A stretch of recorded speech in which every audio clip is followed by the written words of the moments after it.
Ito po yung bagong bili. Kararating lang. FX Impact 2. MK2. Ayan yung... How long is the barrel? 18? 800 mil. Kumpara sa Maverick. Ito yung Maverick 600 mm. Mas maliit. At saka yung Maverick Wildcat. 500. This is a 500. 500. Ito yung 500. Ayan yung 600 yung ginagamit. Tapos ito yung pabibili lang. About 800. Tapos ang ang bala. Laki ng diferensya. Yun yung ito yung 30 cal. 30 caliber and 20 caliber. Laki ng diferensya. Ito para sa MK2 Impact 2. Kaya ito yung ginagamit na pang-hunting ng mga wild boar or baboy damo. Yan.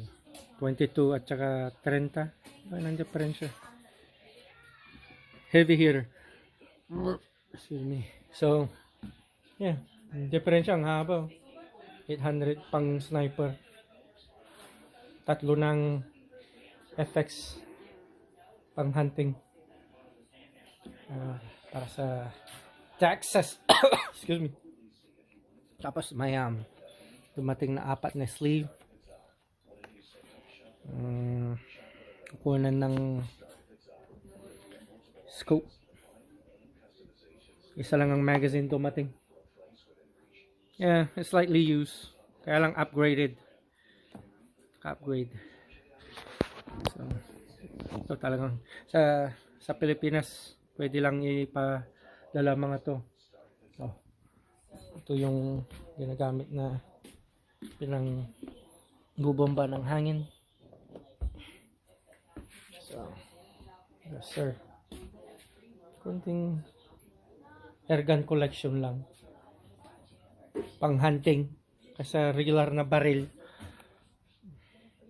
Laki ng bala na ito. 30 caliber. Alright. So, ito yung bagong laruan na kararating lang. FX Impact 2. Slightly used. What's this? 1,800 altogether?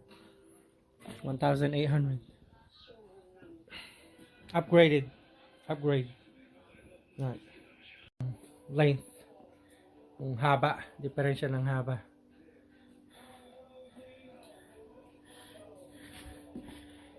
Ito yung Wildcat. Yung FX2. At saka Maverick. Pang sniper yung FX2.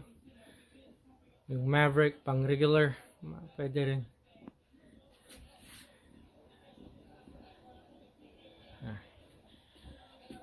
Tatlong Maverick, tatlong FX na collection. 30 caliber and 20 caliber. 22.